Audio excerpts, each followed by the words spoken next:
Welcome back, everybody. Hope everyone is doing well. My name is Jason, and I will be your host on this CFL talk show, Hussey's Huddle. I'm coming to you from Thanksgiving weekend here in Canada, and I am wishing everyone a happy holiday. And to those that are watching in the United States, happy Thanksgiving a month in advance here. And in this video, I'm going to do something fun. Give one player I am thankful to see on the field for the 2021 CFL season this year. And I think it's going to be really fun, and I'm just going to give one player for every team. Really quickly before we get started, if you want to support the show, the best way to do it is by hitting the like button and subscribing to Hussey's Huddle for more CFL content just like this. I greatly appreciate it. And with that said, I'm just going to hop right in and say I am thankful for the Ottawa Redblacks, for DEVONTE DEDMON, for making the team pretty watchable this season, considering all these dreary games that they've had. The offense hasn't looked good for the most part this season, and DEVONTE DEDMON being this electrifying kick returner that I wish they could implement more on offense. He's even played a little running back here or there. He's the most exciting player on this team, I think, by a country mile, and it's been a really fun time seeing him back on the field, staying healthy for the most part this year, after flashing a lot of potential back in the 2019 season, including a 2-touchdown punt return game against the Montreal Alouettes in 2019. So I was really happy to see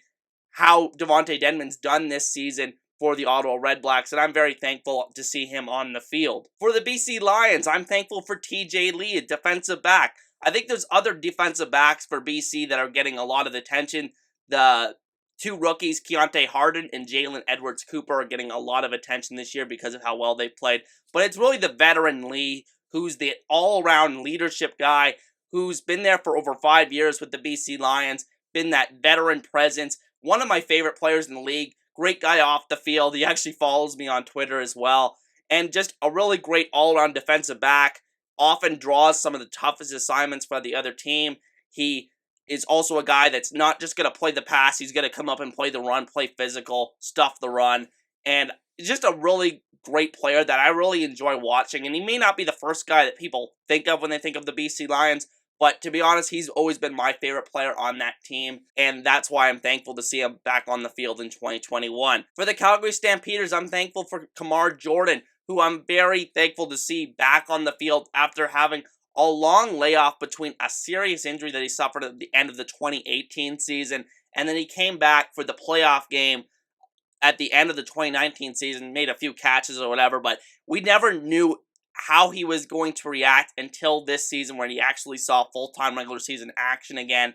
And he's really reestablished himself as one of the best receivers in the CFL again. He's probably been Calgary's best receiver when he's been healthy this year. He's missed a few games here or there, but for the most part, he's been pretty healthy. And I'm very thankful to see that he made a very successful and reestablished himself in his return to the CFL this season. For the Hamilton Tigercats, I'm thankful for TUNDE ADELEKE.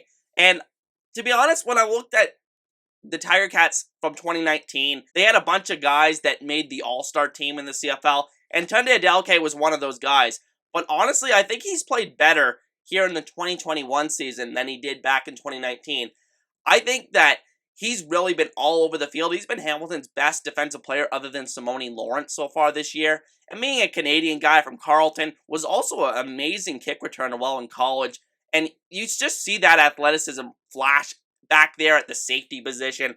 And I've just been very impressed and very entertained watching TUNDE ADELEKE this season for the Hamilton Tigercats. For the Edmonton Elks, similar to KAMAR Jordan, I'm thankful to see Jonathan Rose back here on the field, cornerback for the Edmonton Elks. This is a guy that suffered a serious neck injury, I believe, back in the 2018 season for the Ottawa Redblacks, where he was once one of the best corners in the entire league.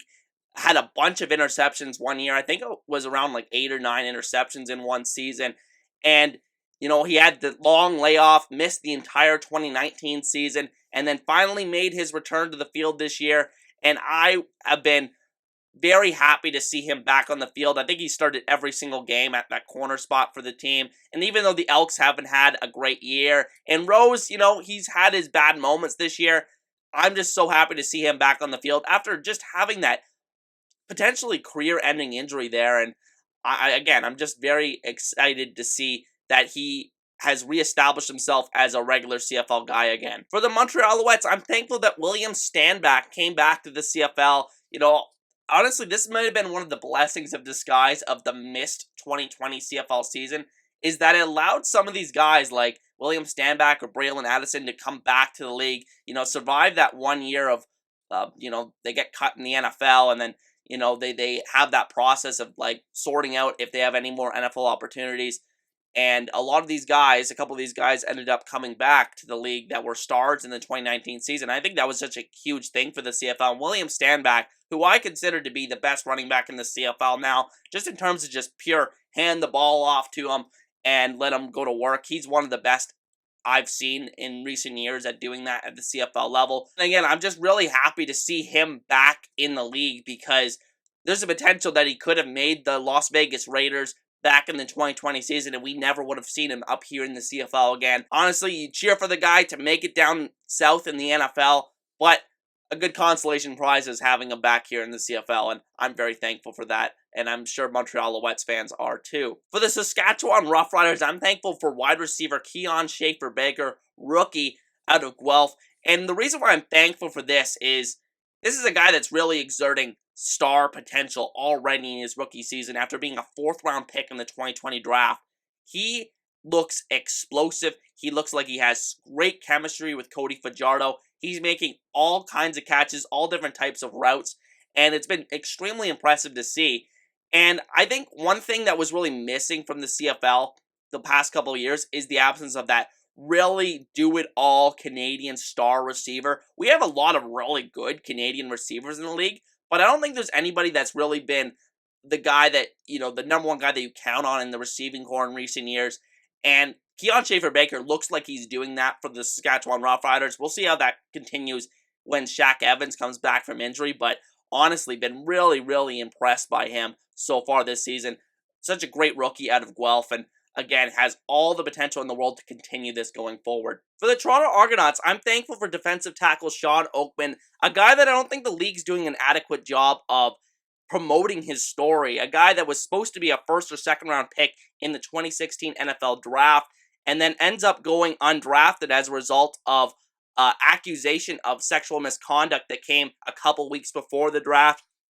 It ends up putting his football career on hold for a little bit. He bounces around to a handful of other smaller leagues, ends up going to the XFL in 2020 with the LA Wildcats, doesn't do too much there, makes a play here or there, and then when he signs with the Argos this offseason, a guy that wasn't really expected to do much, I didn't really expect too much out of him, but he comes into camp here among all of these big other high-profile 1st or 2nd round former NFL draft pick signings that the Argos have, and then he wins the starting defensive tackle job, and he's been their most consistent defensive lineman so far this season, having a handful of sacks. I'm just really happy for the guy, a guy that, you know, a false accusation, a charge that he was later acquitted of and found not guilty of, derailed his career effectively for a few years, and he's really fought through adversity, and he's gotten back on the field at the CFL level, and he's been a stud so far this season, and I'm really thankful to see him do that. And among these other Argos offseason signings that haven't worked out, like Martavis Bryant, I think this was such a great signing for the Argos, and I think the league should be promoting this kind of thing. And I think it was just an incredible story that OAKMAN's come here to the CFL. And again, I'm just really happy for him. And then finally, the guy that inspired this list for me, I'm thankful for Nick DEMSKI, slot back for the Winnipeg Blue Bombers, another Canadian guy on this list, and I'm really showing my bias here, but I really love Nick DEMSKI. He's probably my favorite player in the entire CFL. I just love the way he plays the game, and he's really added to his game this year. He's become more of a complete all-around receiver. He's making plays deep down the field, and I think that connection that he has with Zach Collaros is really showing through so far this season. On pace for his best season ever. Again, he's making the big play, but he's also a guy that you can hand the ball off to in the backfield. He's a guy that can play a little bit of running back for you. Like I said, he had an incredible rushing touchdown earlier this season against the Edmonton Elks. And I think he's just been super impressive this year. One of the most entertaining players to watch in the league. And frankly, he's just a guy that's going to do everything that you ask for as a football player. And I think he really embodies what culture is in Winnipeg, that, you know, this true team effort in winning games over the last few years, and I think is just such a key guy to that, and I'm very thankful to see him in the CFL here in 2021. But with that said, those are 9 players I am thankful for this 2021 CFL season. This was a really fun video to put together, and I know everybody's going to have a different list, so I'd love to hear your list down in the comment section. But with that said, I really am thankful for everybody that has watched and supported the channel. And with that said, I hope everyone has a great Thanksgiving weekend. And again, if you live in the US, happy Thanksgiving a month in advance. But with that said, I'll see you guys next time. Peace.